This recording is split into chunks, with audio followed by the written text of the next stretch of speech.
Ini bentar aja ya. Maksudnya gue mau menyampaikan unek-unek selama main eh apa nih? Gue lupa lagi nama gamenya. Love Brush Chronicle. What's the name? Oh iya benar. Love Brush Chronicles ya. Jadi di sini seperti biasa gitu ya, sebagai seorang otome gamer veteran sejak 2012 ya. Lihat ada salah satu mobile otome game yang cukup terkenal sebelum rilis globalnya gitu ya, katanya dulu bukan dulu sebelumnya itu terkenal dengan nama For All Time gitu ya. Sebenarnya saya sendiri sih lebih familiar sama siapa tuh namanya tuh yang Dark and Night Love. Ya itulah pokoknya ada satu lagi kan ya gitu. Ternyata ini duluan yang rilis ke global. Sebenarnya agak di luar ekspektasi sih, karena nggak ditunggu juga dan tiba-tiba ada. Tapi ya sekali lagi sebagai seorang FOMO ya gue download lah gitulah. Kebetulan ada device yang mendukung gitu. Terus disclaimer satu, saya sama sekali nggak tahu apa-apa tentang game ini, nggak punya ekspektasi apapun. Dan yang kedua, saya ngomong ini sebagai seorang pemain game freemium yang lebih ke sisi proletar ya. Jadi kalau misalnya nggak kepepet banget, saya nggak akan top up atau beli gitu, bohong. Ya tapi sebenarnya kurang lebih seperti itulah. Terus disclaimer ketiga, ini adalah hari ketiga saya main game ini, berusaha untuk mengkomplitkan semua tugas-tugasnya gitu ya, tugas harian ataupun tugas targetan gitu ya, yang bisa membantu saya untuk mencapai targetan selama menjadi close beta tester di sini.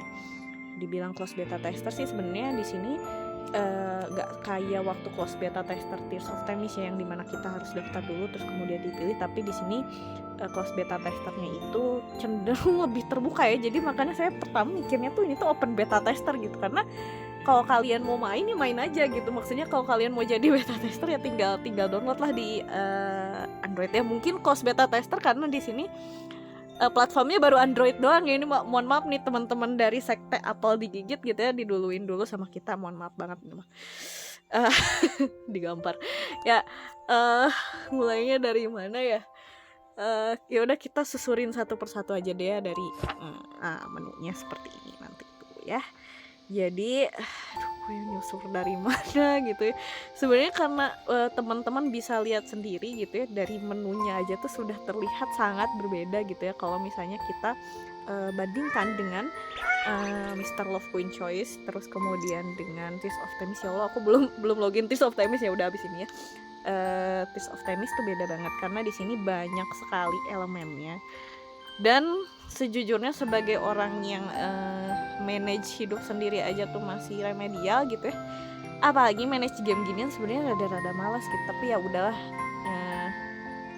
seenggaknya saya udah dapet sudah cukup terbiasa dengan apa yang harus dilakukan. Jadi sebenarnya gimana sih kalau misalnya terkait dengan close beta testernya gitu ya. Kalau terkait itu teman-teman, apa saja yang harus dilakukan tiap harinya gitu.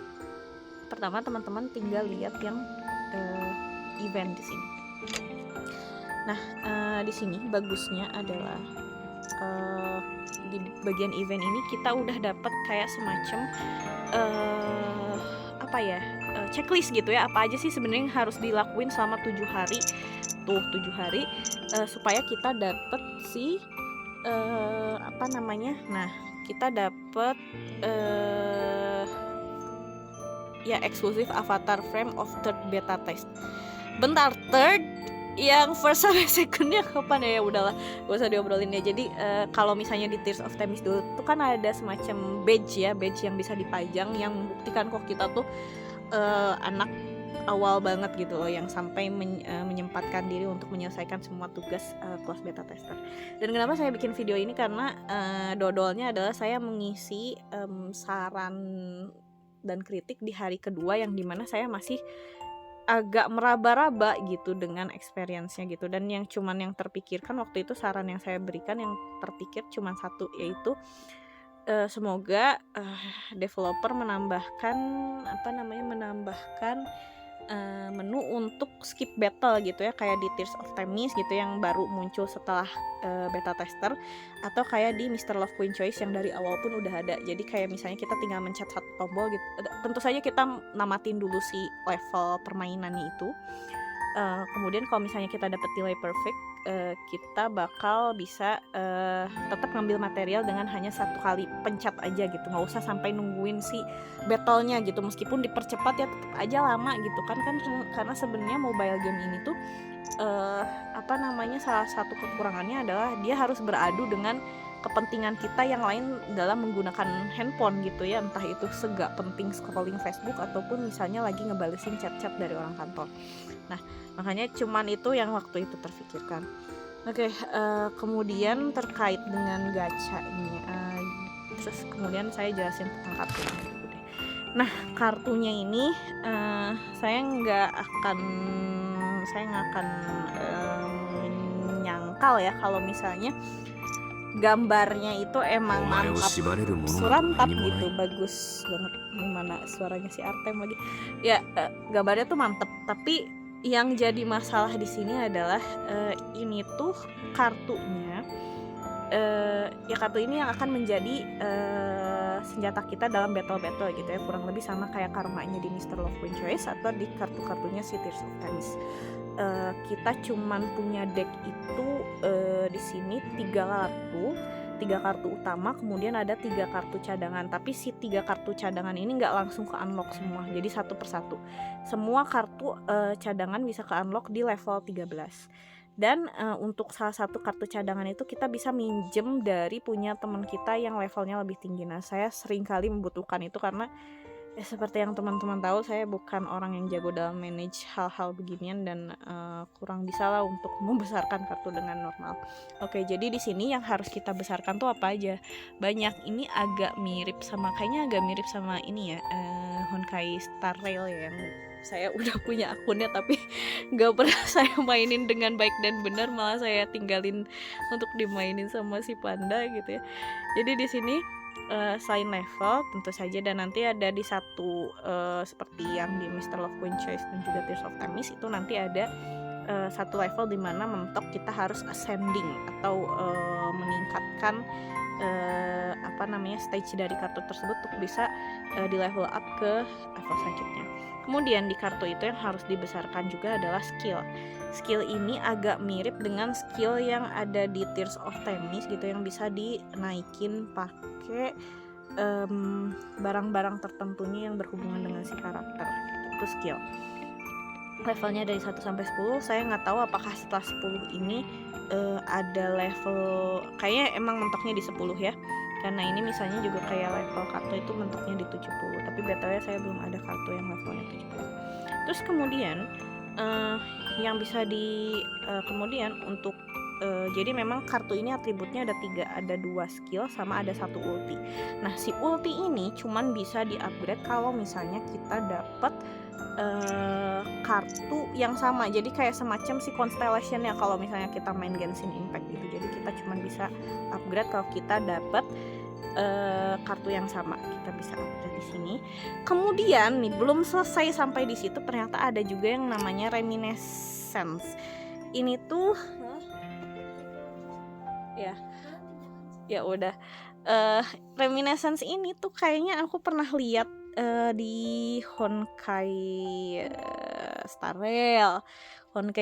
Jadi kayak dapat semacam ada namanya Pictura. Jadi si kartu ini di sini tuh namanya Illustra ya. Jadi kalau di Tears of Themis itu card, kalau di Mr. Love Queen Choice itu karma, di sini namanya Illustra. Tapi nih ada di belakangnya tuh untuk menambahkan atribut dan efek-efek tertentu gitu ya. Ada yang namanya Pictura.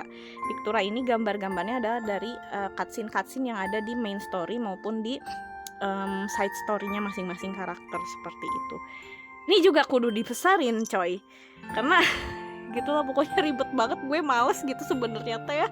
Aduh, kayak kalau misalnya ada yang pernah yang udah suhu main ginian gitu sebelum ada di Global Choice, boleh deh gue ini privat deh, gue pusing banget mikirin ini gitu, karena kedepannya gimana juga nggak tahu, karena benar-benar ini dituntut untuk kita tuh bisa memanage kartu-kartu ini, karena battle-nya lumayan sering dan agak tidak seramah battle-nya Tears of Themis dan Mr. Love Queen Choice kalau menurut saya gitu ya. Nggak tahu karena ini mungkin saya baru main atau gimana. Terus yang kedua, si Illustra dan Pictura itu tentu saja didapatkan lewat gacha TM. Di sini satu kali nariknya itu 150 currency. Currency-nya di sini ada gem atau apa ya? Diamond. 150 diamond untuk ditukar sama satu Dutch paint gitu. Nah, itu untuk Illustra yang SR dan SSR, tapi kita juga dapat jatah message. Kita juga dapat jatah yang level di bawahnya yang R, yang N itu 10 kali narik per hari. Ini untuk di beta tester ya, tapi nggak tahu nanti kalau misalnya di game sebenarnya apakah dapat jatah yang sama juga, tapi kayaknya enggak sih. Pictura juga didapatnya dari gacha dengan currency yang berbeda. Jadi tadi kalau misalnya tadi itu pakai Old Dutch Paint, di sini itu pakai Dove Voucher, dan alat penukarnya pun bukan si diamond ini, tapi alat bisa ada yang bisa pakai diamond, bisa juga pakai koin perak di sini. Nah, tin koin tin tuh apa, koin kaleng apa sih pokoknya ya, koin ini aja, the voucher ya, kayak gitu. Itu untuk aku. Terus gue jelasin apa lagi ya. Terus kemudian kalau misalnya jadi konsepnya ini adalah kalau misalnya di sini kartu ini adalah artworknya si main karakter gitu. Jadi hasil lukisannya si main karakter, yang dimana kalau misalnya kita dapat kartu baru, maka kita bisa pajang atau bisa flex di bagian artwork. Jadi di sini tuh dia kayak punya media sosial sendiri gitu ya. Selain kita bisa nge-share juga di media sosialnya si pemain ya kita gitu. Si MC juga bisa publish juga di bagian sini. Kayak agak mirip dengan timeline di HP-nya si MC yang di Mr. Love Queen Choice kayak gitu. Nah, nanti ada yang ada yang ngomen-ngomen gitu lah. Kita kadang-kadang bisa balas kalau misalnya yang ngomennya itu emang si cowok-cowoknya. Oke, kemudian terkait dengan story. Story saya sebenarnya agak gimana ya, dari awal itu karena saya buta terkait dengan gamenya gitu ya, jadi saya gak expect story-nya tuh seperti ini. Jadi nanti jadi awalannya itu adalah MC ini tuh mangaka. Dia mangaka, dia nulis manga berdasarkan dari apa yang dilihat dari mimpinya gitu, karena mimpinya tuh somehow vivid banget, jelas, sampai dia bisa nulis ulang jadi sebuah komik yang cukup laris keras di pasaran gitu ya. Tapi meanwhile dia sendiri juga kayaknya masih SMA, akademi itu SMA atau kuliahan gitu, nggak tahu lah, pokoknya ya antara SMA kuliahan gitu. Akhirnya dia memutuskan untuk lanjut sekolah gitu di satu sekolah namanya Saint Shelter Academy gitu ya. Entah kenapa namanya Saint Shelter itu, nanti teman-teman silahkan baca sendiri ceritanya karena mungkin nanti akan terlalu spoiler. Tapi nanti juga ini gue mau jelasin spoiler sih, tapi ya udahlah. Pokoknya namanya Saint Shelter Academy, yang dia terletaknya tuh di satu pulau tersendiri gitu ya. Kalau ini beda genre, ini bentar lagi jadi Danganronpa, tapi enggak. Tapi enggak. Semuanya baik-baik aja sampai satu waktu itu dia sedang nonton temennya lagi tampil gitu, pensi. Kemudian tiba-tiba pas lagi temennya nari di panggung itu ada kayak lingkaran sihir gitu ya. Dengan maksud untuk menyelamatkan temannya, dia masuk ke lingkaran sihir itu dan terisekai kemana tidak lain dan tidak bukan adalah dunia di tempat dia suka lihat di dalam mimpinya gitu, kayak gitu. Nah, jadi spoiler ahead, silahkan di skip bagian ini bagi yang nggak mau ke spoiler. Jadi ceritanya ini adalah si dunia tempat dia terisekai itu adalah satu dunia yang enggak lebih tepatnya ada satu kerajaan yang dia tuh kayak semacam di kutub kena musim dingin terus menerus kayak gitu, dan ada monster gitu ya, bentuknya kupu-kupu. Gue jadi ingat Psychedelika of Black Butterfly. Kadang ya, jadi ada monsternya banyak kupu-kupu itu yang kalau misalnya si orang-orang itu kena kupu-kupu itu bisa jadi membeku gitu loh secara instan. Nah untuk mengatasi gitu ya, untuk mengatasi si kutukan ini tuh diperlukan korban persembahan gitu ya. Salah satu korban persembahannya adalah si temennya tadi yang nari itu. Jadi temennya yang nari itu tuh punya jadi orang-orang yang ada di kerajaan isekainya namanya Goldenheim. Orang-orang yang ada di Goldenheim itu tuh ada beberapa orang yang punya counterpartnya di dunia aslinya si MC gitu, termasuk si temennya yang penari itu, yang ternyata counterpartnya di dunia lain di Goldenheim itu jadi persembahan pertama untuk ngebuka gerbang ke dunia lain sehingga bisa mengundang atau bisa membuat si MC-nya masuk ke Goldenheim itu. Nah ternyata untuk meredakan kutukannya juga diperlukan korban gitu ya. Korbannya ini tidak main-main kawan-kawan. Jadi korbannya ini adalah antara harus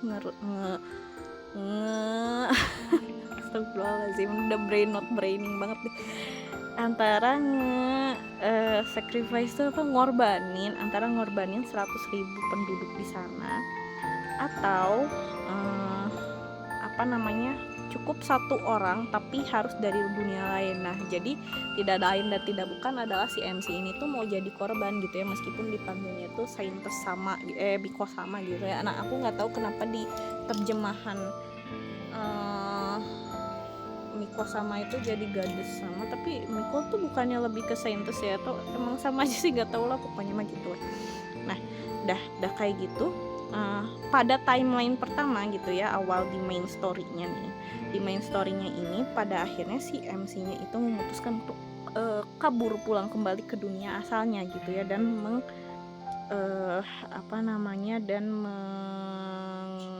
mengabaikan si Goldenheim yang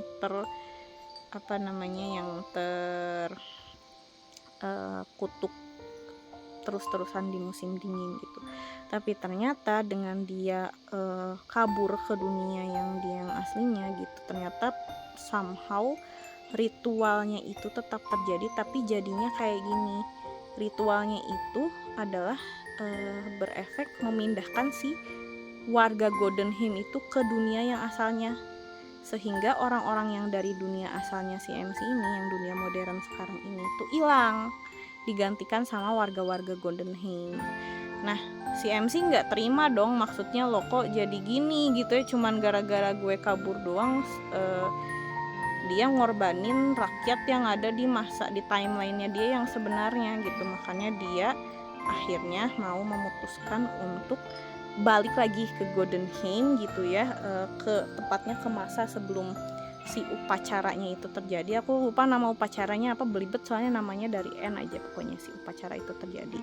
Nah tapi untuk balik lagi ke si Goldenheim itu sebelum masa upacaranya terjadi, itu kita harus ngepick salah satu rute gitu, salah satu rute si cowok-cowoknya ini yang kalau misalnya teman-teman lihat dari title screennya itu adalah cowoknya berempat. Sekalian aja saya perkenalkan satu persatu ya CWK-nya siapa aja. Oke.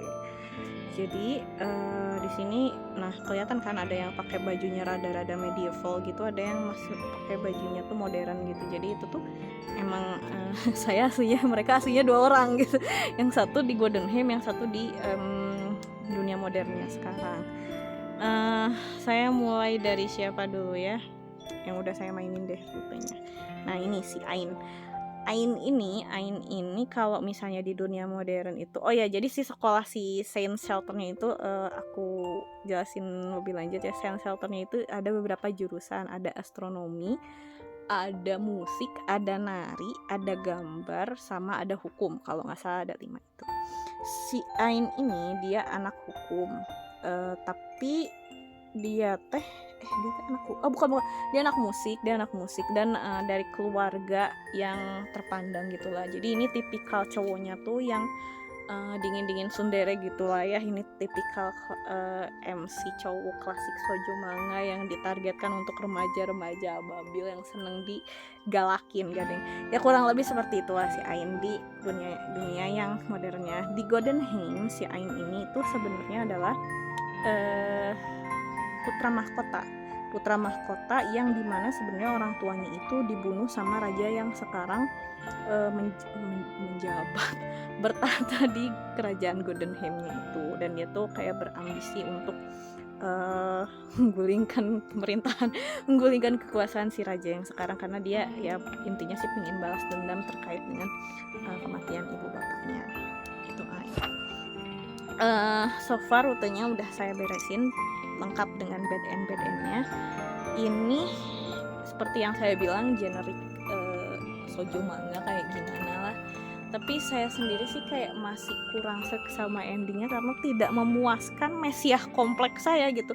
Kenapa tidak memuaskan ya teman-teman baca sendiri lah. Nanti kalau misalnya pingin dibisikin spoiler bilang aja. 1. Kemudian kita beralih ke siapa ya? Kita beralih ke ini aja deh, si Alkaid. Bener nggak ya namanya? Ya pokoknya namanya Alkaid. Alkaid ini di dunia nyatanya itu saya lupa dia murid atau bukan gitu ya. Cuman dulu tuh pernah ketemu sama MC ketika MC-nya itu lagi naik gunung gitu dan dia pingsan di tengah jalan. Jadi diselamatin sama MC, terus kemudian ketemu lagi di kompleks sekolahannya si Saint Shelter Academy itu. Kalau gak salah sih murid atau staff gitu ya, aku lupa, tapi dia jurusannya itu adalah anak astro nih guys. Jadi ya perbintangan lah gitu. Itu di dunia modernnya. Kalau pas di Golden Hymn-nya itu dia ini adalah salah satu magi atau penyihir, mage mage. Ya udahlah pokoknya gitu. Mage di dunia Golden Hymn-nya. Jam berapa ya? 3:29. Oke, enggak, sebelum jam 12 kita harus beres ya. 2:32. Ya, jadi di dunia Golden Hymn itu dia itu salah satu mage bawahannya, tetua mage gitu, archmage. Yang ya kelihatannya tuh sangat baiklah sama si MC. Jadi ini tipikal MC, tipikal male lead yang second lead gitu ya. Itu kalian-kalian nih yang demen-demen cowok-cowok baik, soft boy second lead tuh ya dia mungkin adalah jodoh kalian gitu ya. Kebetulan saya juga dapat salah satu SSR. Oh ya, kalau ngegacha di beta tester ini 20 kali narik guaranteed dapat SSR. Dan saya dapatnya dia. Oke. Kemudian nanti deh kalau kartunya habis ini aku bahas sedikit aja karena aku juga sebenarnya nggak ngerti banget ya.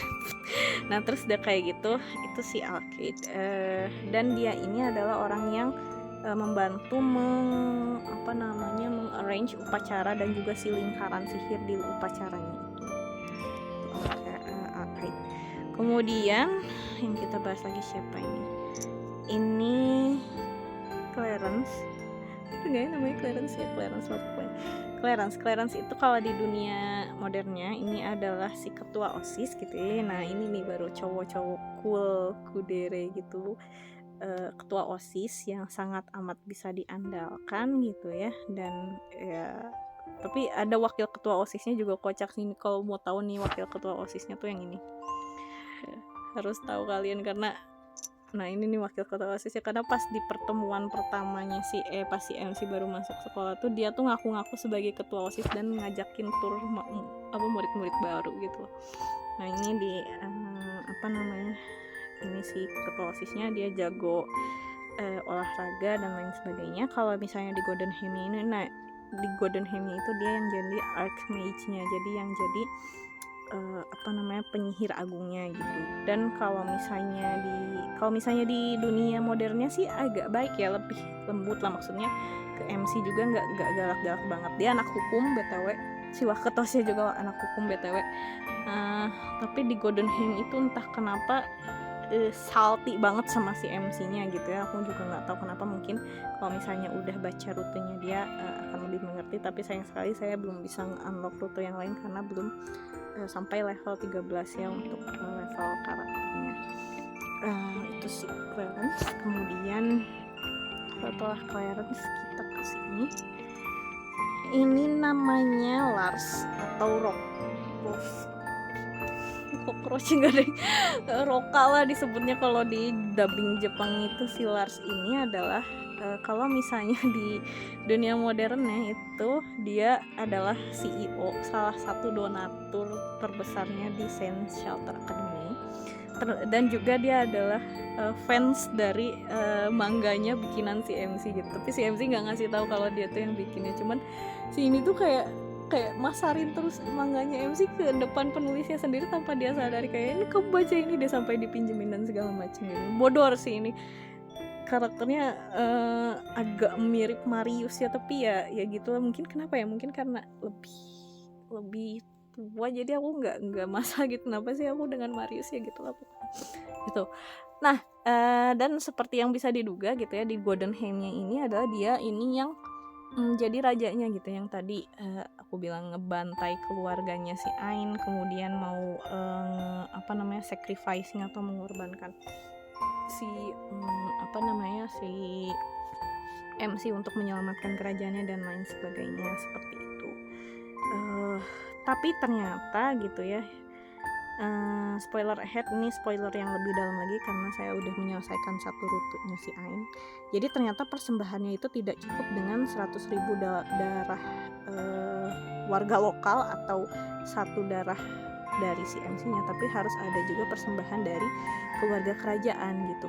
Kan tadinya kita tuh udah seuzon ya, maksudnya dia pasti bakal mau ngorbanin si Ain, tapi ternyata enggak, dia tuh mau ngorbanin dirinya sendiri. Karena sebenarnya kenapa dia itu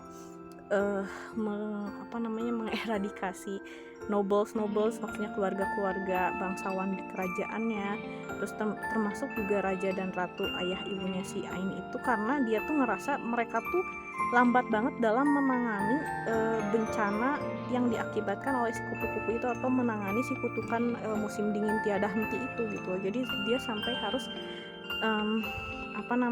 merebut paksa tahta gitu ya. Tapi di sisi lain, setelah dia merebut paksa tahta itu, dia langsung menetapkan kalau putra mahkotanya itu adalah si Ain lagi. Jadi intinya sebenarnya dia cuman pengen ngambil sebentar, terus kemudian mengorbanin dirinya sebagai salah satu aspek korban dalam upacara gitu ya, dan mengembalikan si tahta itu ke orang yang seharusnya, yaitu Ain gitu ya.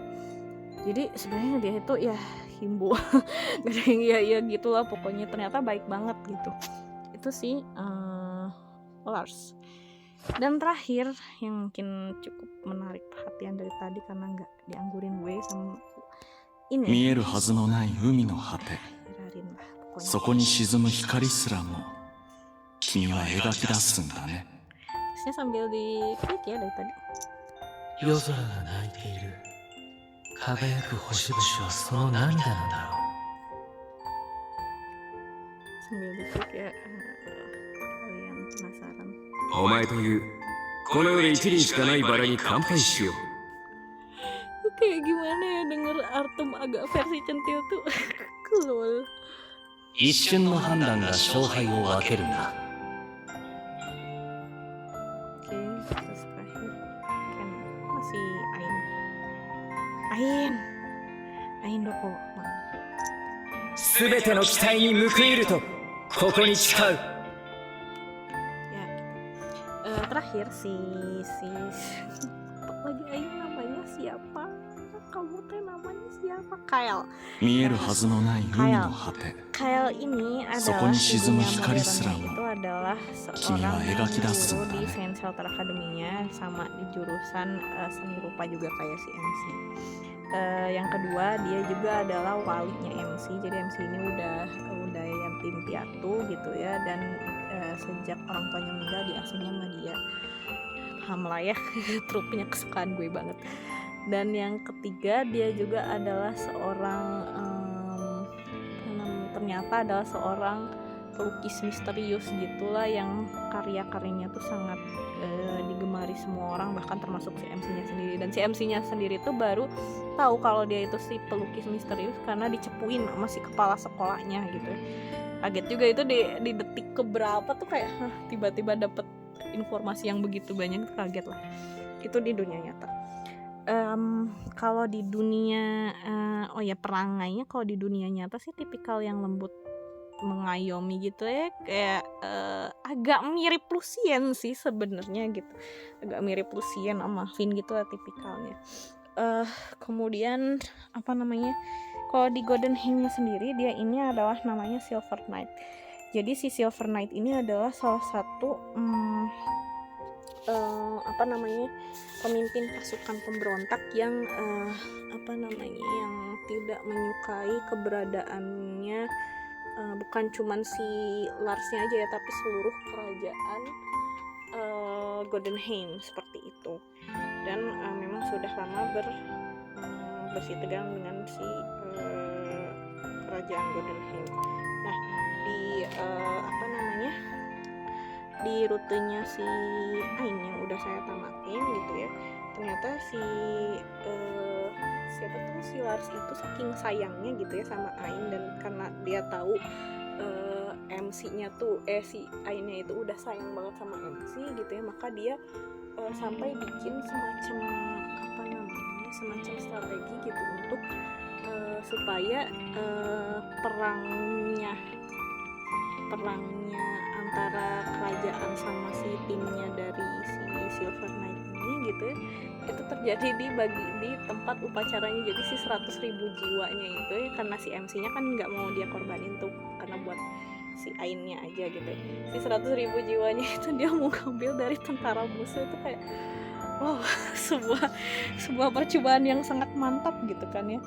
Nah, karena di Golden Hymn-nya sendiri kita sejauh ini gitu ya aku baca itu masih di isekainya gitu ya, masih berkutat di Golden Hymn aja, nggak ketemu si ini di versi isekainya. Jadi aku kurang tahu banyak tentang dia, tapi ternyata gitu ya, spoiler, ini major spoiler banget, ternyata yang mengutuk dan memanggil monster-monster kupu-kupu itu untuk memberikan musim dingin terus-menerus dan kutukan beku ke orang-orang Golden Hymn itu adalah si Silver Knight ini. Tapi kayak aku masih nggak tahu motifnya apa gitu ya, yang mungkin baru bakal jelas kalau kita udah baca rute-rute lainnya.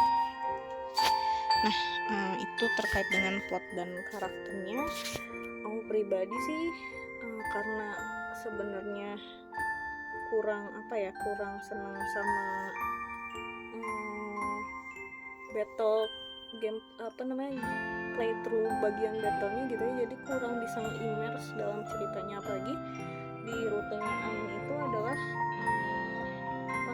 kita tuh tetap gak bisa balik ke dunia asal gitu ya, dan ya itulah kurang memuaskan jiwa Mesias saya karena ada pihak-pihak yang tetap terluka gitu kayak gitu.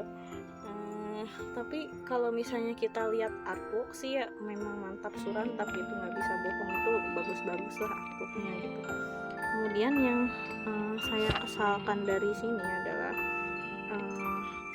teman-teman bisa lihat di bagian covernya itu ada tulisan yang support AOE single target, kemudian single target. Nah, di sini itu adalah yang ingin saya misuhin adalah kenapa sulit sekali mendapatkan kartu di atas R gitu ya yang atributnya AOE, padahal atribut AOE ini sangat diperlukan karena ini tuh tipikal battle-nya itu kita ngadepin 3 musuh sekaligus. Saya lihat ini kalian ya, ini praktis. Nah, ini seperti yang saya bilang, jadi ada 6 slot, ini 3 kartu utama yang sebelah kiri, yang 3 kartu kalau misalnya ada yang mati kartu kita gitu ya, nanti bisa digantikan sama yang cadangan di sebelah kanan. Untuk cadangan yang pertama kita bisa dapat ilustra gratisan yang dia sifatnya udah leveled up gitu ya. Nah, kayak gini. Terus udah kayak gitu kita start battle. Nah, sekali kita ngadepin tuh seperti ini, ada 3 musuh gitu. Ini kita bisa menjalankan mode auto gitu ya. Tapi sebenarnya yang mungkin permaksudannya adalah untuk untuk supaya bisa idle gitu ya gamenya. Tapi tetap aja menurut saya kalau misalnya kita harus mengulang-ulang kembali hal-hal seperti この世で一輪しかないバラに乾杯しよう。 setiap mau お前と同じ道を歩めるなんて material gitu itu kan 実に terlalu 光栄だ。 terlalu membuang waktu gitu ya. Jadi harapannya sih ada kayak semacam skip battle di mana kita bisa sekali pencet langsung dapat hasilnya apa aja kayak gitu. Terus teman-teman juga kalau misalnya tadi memperhatikan gitu ya, salah satu hal yang menarik dari game ini adalah setiap kali nge-ulti itu mau kamu kartunya R atau SSR gitu ya, itu pasti ada kayak semacam ada catchphrase dari masing-masing karakternya. Itu bagus sih.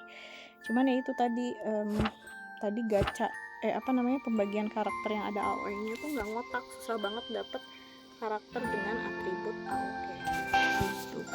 Kemudian yang otome-otomenya tuh sebenarnya mana? Nah, di sini ada semacam kayak namanya tuh Death. Ya.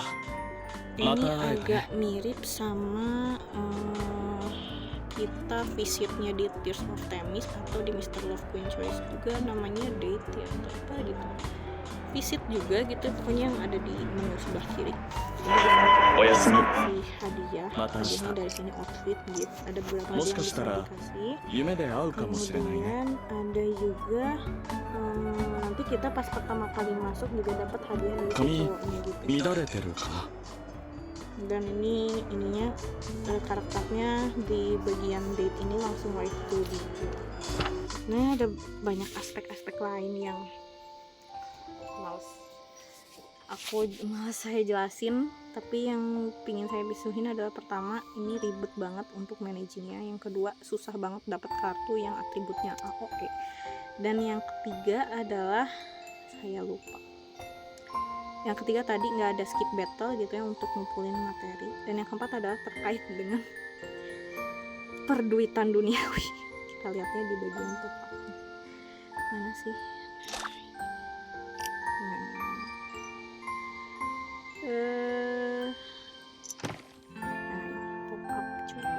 Ini kan sebenarnya di kalau nggak salah kalau kita baru masuk ke gamenya gitu ya, diberitahukan kalau misalnya nggak semua hal yang kita dapatkan di CBT ini bisa kebawa ketika game yang aslinya sudah rilis gitu ya. Nah, yang bikin gue kesel adalah kenapa masih ada orang-orang yang langsung top up demi dapet sebuah eksklusif avatar tapi cuma 30 hari gitu. Buat apa dirimu bayar berapa nih, $4.99 $5 tapi dapat avatar yang avatar di sini tuh frame ya. Iya maksudnya frame-nya itu cuma 30 hari tuh buat apa gitu. Kenapa nggak dipermanenin aja? Dan saya pribadi, ini penilaian pribadi saya gitu ya, sebagai orang yang salty kayaknya dan kelelahan dengan segala keribetan untuk managing kartunya gitu. Banyak sekali yang harus kita, bahan-bahan material yang harus kita kumpulkan untuk meningkatkan battle kartu kita gitu ya, power kartu kita. Saya ngerasanya ini tipikal game yang berniat untuk menghabiskan banyak uang kita sih. Jadi kalau misalnya saya ditanya apakah Love Brush Chronicle ini saya rekomendasikan, silahkan, tapi silahkan juga untuk lebih berhati-hati dalam spending di game ini karena benar-benar gak akan terasa gitu ya kayaknya gitu, karena banyak sekali yang harus dikeluarkan kelihatannya. Dan kalau saya pribadi kalau misalnya harus milih antara main game ini atau mobile atau main game lain, saya rasa sih mendingan main yang lain aja deh gitu, mendingan main yang lain aja kayak Tears of Themis atau Mr. Love Queen Choice gitu. Tapi kalau misalnya saya ngomong gini juga kayaknya nggak sopan ya, tapi ya silahkan kalau misalnya memang tertarik untuk main ini ya mainlah gitu. Tapi ya kalau saya pribadi sih ya akan mainnya leisurely lah ya, semoga tidak begitu ambis. Bohong nanti teh ambis gitu, tapi ya gitu. Jadi pertama-tama sih terakhir mungkin Terima kasih kepada developernya sudah merilis versi global gitu ya untuk plot dan juga translasi bahasa Inggrisnya sudah cukup baik gitu ya, tidak ada yang terlalu aneh, translasinya masih oke, masih bagus, dan MC-nya juga sangat likable. Salah satu hal yang saya suka dari game ini adalah MC-nya sangat likable, dia sassy, dia bisa menyuarakan hal-hal yang kepikiran sama kita juga gitu, bukan tipikal generic MC gitu, tapi entah kenapa tiba-tiba di akhir-akhir rutenya Ain itu balik jadi generic MC, entah kenapa gitu. Mungkin ya karena lagi bucin juga, we never know. Seperti itu. Apakah saya akan tetap melanjutkan tugas sebagai beta tester? Ya, saya akan lanjutkan karena saya penasaran nih game rute-rute yang lain itu seperti apa. Untuk cowok favorit sejauh ini belum ada gitu ya, tapi ya seperti yang bisa dilihat di dead saya tadi, saya lebih condong ke Ya. Kyle. Cuma karena ya truknya kesukaan saya gitu ya, dan juga disuarain sama Hirarin, jadi ya gitu. Tapi sebenarnya close second-nya itu ada di Lars sih, yang saya juga agak surprise gitu, karena ternyata dia kok aslinya agak jamet gitu ya, kan agak lagi jamet banget gitu, tapi kok nggak suka gitu loh itu Lars. Terus kemudian third place itu mungkin di Clarence yang pakai kacamata gitu ya. Memang saya tipikalnya sebenarnya biasanya seneng yang tipe-tipe kayak si Clarence gitu. Keempat mungkin di Alkaid, dan kelima Ain. Maaf banget terlalu generic, sojo male lead gitu dan terlalu edgy, jadi ya udah seperti itu guys. Silahkan yang mau masih ikutan beta testernya, ayo ikutan gitu, siapa tahu tertarik dan bisa menjadi donatur jadi pemain Love Brush juga, biar kita bisa saling misuh bareng, sharing bareng gitu guys. Besok gue nge-MC jam 9 pagi, udah setengah 7 harus ada di kampus, dan saya jam 2:38 masih cuap-cuap. Kenapa auto medium, bener bagus banget. Udah lah ya, bismillah aja gitu pokoknya mah.